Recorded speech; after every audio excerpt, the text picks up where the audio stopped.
Hey guys, welcome back to another video. I hope you all had a wonderful weekend and a good start to your week. Now, I don't know about you guys, but for me, the last 2 weeks have been particularly challenging. And part of it is I feel like with this market, we end up taking 2 steps forward, followed by 4 steps back.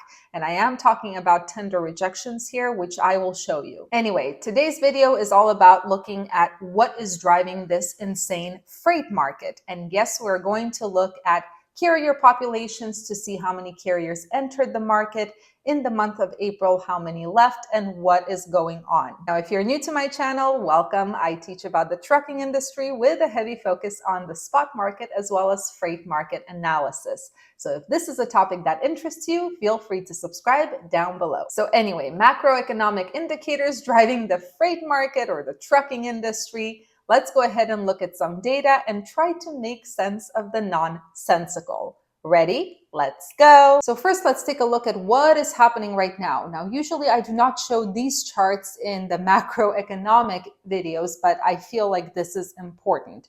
So first, we have a 5-year chart showing the tender volume versus tender rejection. Volume in blue, rejection in white. Volume shows us how much freight there is in the market. It's basically a direct view of demand from shippers, right? The more volume, the more demand for trucks to move that volume. Then we have tender rejections in white, which show us the capacity side, the supply side of the supply and demand equation. Usually when there is an oversupply of trucks in the market, what ends up happening is that tender rejections start going down, which is exactly what is happening right now. Now, something to notice, again, this is from 2018 or from June of 2018 all the way to now. We can see that volume, now this is the pandemic ridiculousness. We can see that the volume in blue here, it is relatively, wow, what did I just, let's try this again. We can see that volumes are relatively strong compared to pre-pandemic levels, right? Okay, they're a little bit down right now, but they're pretty much in line with what they were before COVID hit. Now, the issue is that tender rejections are, they are falling off a cliff. And currently, right here, they're at 2.53%. This means that only 2.53% of contract freight is getting rejected and pushed into the spot market. Now, of course, if less contract freight is getting pushed into the spot market, that means the volume on the spot market is decreasing. And let's pair it with the overcapacity of trucks. The rates are going to be crap. Now, the next chart I want to show you, and again, these will all be attached down below for you guys to examine closer if you wish. We have the tender rejection index in blue, and then we have the national truckload index for line haul only, basically spot rates based on dry van data, not including fuel surcharge. And that is in this orange pinkish line. Now, currently, the spot rates without fuel surcharge are at $1.50 per mile. It's ridiculous. But then again, tender rejections have a lot to do with this. Now, why am I showing you this? Because I want you to see that tender rejections strongly correlate with the spot market rates. So you can see as tender rejections started falling, so did those spot market rates. And the peaks, they correlate. You can see this?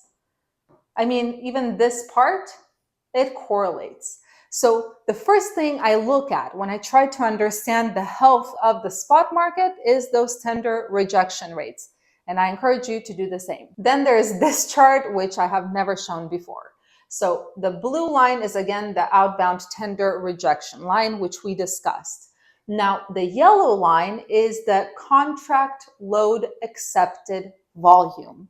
Let me explain. This yellow line shows us how much freight is being moved under contracted agreements instead of the spot market. Now, some things to remember, and I'm going to zoom in. When the contract load accepted volume is decreasing and the tender rejections are either decreasing or staying flat, that means that demand is decreasing both for the contract market and the spot market. There's basically less volume to choose from. If the yellow line is decreasing, the contract load accepted volume is decreasing, but tender rejections are increasing, that means that more freight is getting pushed to the spot market. And that is what we saw in 2020 and very early in 2021. In other words, if the yellow line is going down but the blue line is going up, it's good for spot market carriers because a ton of volume is getting pushed to the spot market. Now, when this yellow line, the contract load accepted volume, is on its way up, it's increasing, but the tender rejections are decreasing, that means that freight is getting pushed back to the contract market. And if we look right now, here's 2023, what can we see? We can see that that's exactly what is happening right now. The contract load accepted volume is up there, whereas tender rejections are going down. Basically, the spot market is shrinking. Anyway, moving on. Now let's talk about the topic that a lot of you have been patiently waiting for, and that is carrier population. Are carriers increasing or decreasing in general in the market? The reason so many people are interested in this is because there is overcapacity, and if carriers start leaving this market in huge numbers, then that supply and demand equation gets skewed in the carrier's favor, right? If there are not enough trucks to pick up the existing volume of loads, then the rates start going up. First, we're going to look at new for hire trucking companies. How many people actually entered the market? And as of April of 2023, it was 5,905 new carriers entered the market.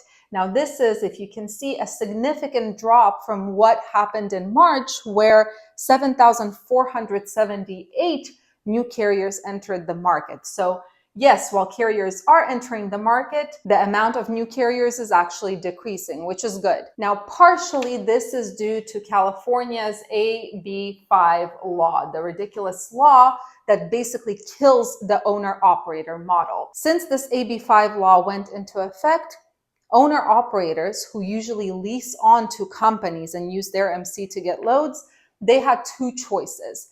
Number one, move out of California so that this law doesn't touch you.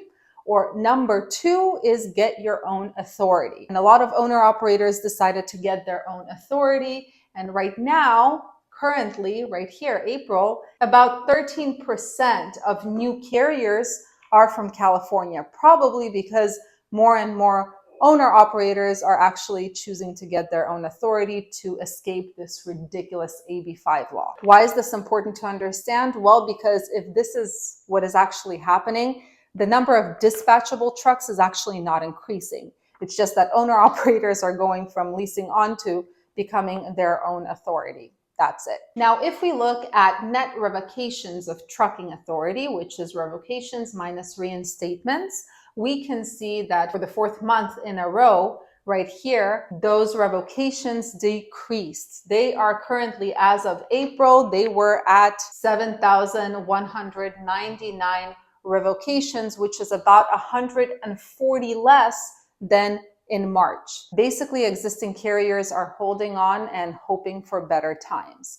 Now, if we look at the net change in carrier population, there is some good news here. Thankfully, it is negative. It's a little bit over 1,000 carriers negative, right? In March, there was a little increase. So it's nice to see at least a decrease in net carrier population. Now, of course, it's nice to see a decrease. I mean, it's kind of bittersweet. It's nice to see a decrease in carrier population, but something we know is that a lot of smaller carriers, when they shut down their trucking companies, they don't leave the industry. What they do is they go ahead and start working for a bigger carrier, therefore not decreasing the amount of dispatchable trucks. So it's important to look at for hire trucking jobs. And I found this interesting. I listened to the commentary of FTR. Again, I'll link it down below. And they said that currently, as of April, it looks like it has plateaued. Only 500 trucking jobs were added in the month of April of 2023. Now, according to FTR, the employment growth is starting to flatten out, meaning that the shifting from spot to contract market is almost complete. So what have we learned so far? Well, we have learned that predominantly the reason for the decrease in net carrier population is because new carriers are not entering the market as much as they did in previous months. But existing carriers are holding on for dear life. Now, this is a little bit worrisome because how do I say it without sounding like a complete ass? Basically, it's relatively easy to enter this industry. We all know that. And the only thing that is standing currently between the increase in capacity and a decrease in capacity is those new authorities. If we're taking into consideration that existing carriers are trying to hold on for dear life. Now, this goes a little bit into human psychology or trying to understand what people want. What makes people want to enter this industry, right? So if we see any improvement in the spot market, that might be enough to start pushing new carriers into the trucking industry, especially with the falling diesel prices. Basically, new carriers entering the market is a very volatile measure. Now, what needs to happen for the capacity to decrease and for that decrease to stick, for a lack of a better word, is existing carriers have to get out. Yeah, these words taste like vinegar coming out of my mouth, but I'm going to say it again. Existing carriers have to start leaving this market to get that cycle and recycling going, for a lack of a better word again. What is happening right now, as long as existing carriers are holding on and new entrants are jumping into the industry at any glimmer of hope, overcapacity will continue being a problem. Does that make sense? Now, that is, of course, unless volumes drastically increase and start soaking up all of that capacity. But in order for volumes to start increasing, we need the economy to be in order, which it currently is not. Now, I'm going to read this to you guys. According to Kurt Long, chief economist at the National Association of Federally Insured Credit Unions, yikes. Consumer spending represents more than half of the economy. So if consumer spending is strong, that alone is, generally speaking, enough to keep the economy from slipping into recession. Now, consumer spending is something that is good for us, usually for us carriers, right? For us people in the trucking industry, because as long as consumers keep spending, we have something to transport. Now, currently there is a problem with this, so let's do a mini lesson on economics. As more consumers spend more money and the demand for products and services increase, businesses will of course start hiking up those prices because everybody wants to make money. When these prices increase across a large number of sectors, inflation happens. Now, to combat inflation, the Federal Reserve tries to diminish the consumer's buying power as well as demand. How do they do that? Well, they increase the interest rates. The theory is if people are spending more on those interest rates, their buying power decreases and it becomes a chain reaction, basically bringing the prices down because demand is down, businesses start decreasing their prices, and so on and so forth. The problem is consumers are currently still spending. And according to the National Retail Federation, consumers plan to spend, now this was 2 days ago, consumers plan to spend a total of $35.7 billion on Mother's Day this year, nearly $4 billion more than last year's record high of $31.7 billion. All right, let's go back to the board so I can show you why this is such a big problem. The big issue here is that consumers don't really have that money to spend, right? So if we look at this chart by Fred, we can see that the personal savings rate for consumers is at 5.1%, which is extremely low. Now, many people rely on those tax refunds, and if we look at the IRS website's chart, we can see that the total amount refunded right here is 8.7% less than in 2022. And of course, there are no more stimulus checks to rely on. So basically, there is less money in the consumer's pocket. So how is it that consumers are still spending so much? Debt. Credit cards. Now, unfortunately, paired with the high interest rates, this is a problem. According to CNBC, currently credit card debt is $930 billion, which surpassed the $870 billion mark during the 2008 financial crisis. So the question is this: when it comes time to pay off those credit cards, taking into consideration the huge high interest rates and taking into consideration that tax refunds are almost 9% less than last year, what is going to happen? I'm going to tell you what's going to happen is that the consumer's buying power is going to deteriorate. And as that consumer buying power deteriorates, that is what can spring us into a recession. And if a recession happens and there is no demand, guess who gets affected? We do, because we won't have much to transport. Now, the question is, at least this is my question, is a recession imminent? And honestly, I don't know. And the verdict differs from economist to economist. Some people say that a recession is imminent this year, that will last through mid-2024. Others are saying that we are experiencing a soft landing rather than a recession. But one thing that is crystal clear to me is that we are currently in a very unpredictable environment. And one of the things that we have to do, I feel like, is prepare for the worst, but hope for the best. As for the freight market, it is currently in limbo. Now, while we're currently moving in what seems to be the right direction, and let me explain. Volumes are staying strong, especially compared to pre-pandemic years. It's staying strong. Capacity is decreasing very, very slowly.